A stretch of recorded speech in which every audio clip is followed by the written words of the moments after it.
Well, and I hope that as we begin this week, you can say it's a good one already. It's going to be a great day. Oftentimes we're defeated in our mind before we ever get going, and so let's just go ahead and give God the praise for a great day. Well, it's the beginning of a new week, and I hope that you had the opportunity to have taken part in a worship service yesterday. Wherever you're at, and I hope that you can say it was good to be able to gather with God's people in His house. And so I'm thankful. I know most people dread Mondays, but Monday is a great new opportunity after a wonderful Sunday. So this morning, we're going to look really quick into the book of Joshua.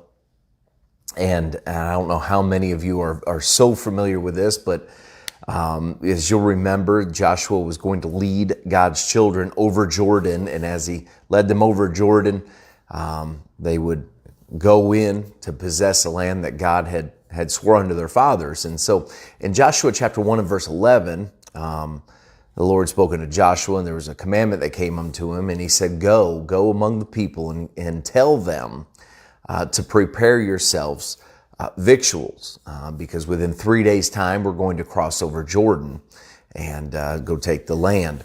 Now, if you're not familiar with Jordan, Jordan is a very formidable river. It's a huge river, and for him to come by as a leader and tell them, get some food ready.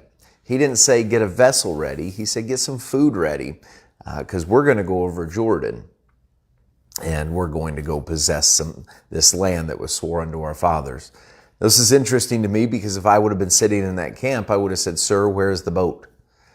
But that's not what God told them to do. He didn't tell them to worry about how they were going to get across. He told them to make sure they had the provisions. And today, we're more worried about the how instead of making sure that we're in the right spot for God to take us to the next place, whether it's to a place of blessings or even if it's through the next valley or the next trial. And so what he was telling them was, you need to have the supplies, you need to be ready, and you let me worry about making the way. And I don't know where you're at today. I don't know what's happening, but you need to be grounded in God's word and allowed him to make the way. Even if that's parting one of the biggest rivers you've ever seen.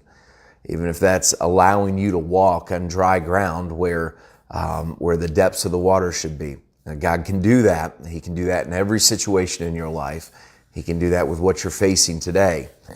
And so if you go back and read Joshua 1:11, he says, prepare you victuals. He said, get that's meat and that's sustenance to help sustain them as they go.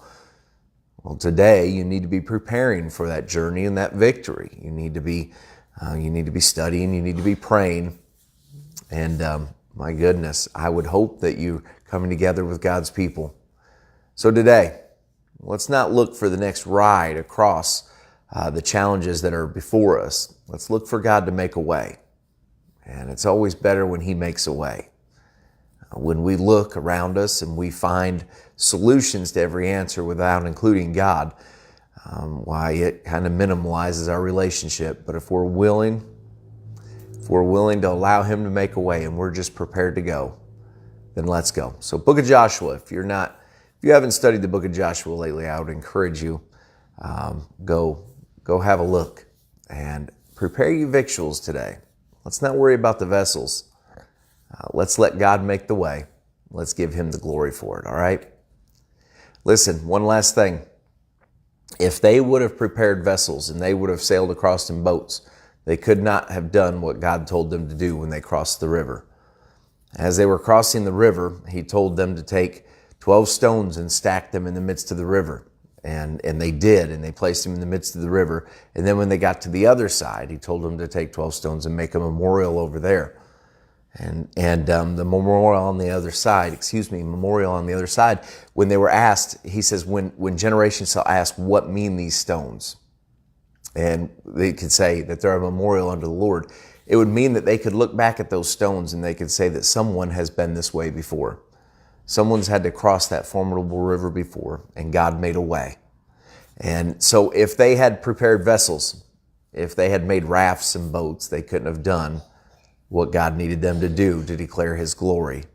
So prepare you victuals today. not vessels. Let's let God make the way. Well, I hope that you have a wonderful Monday. I pray that God blesses you abundantly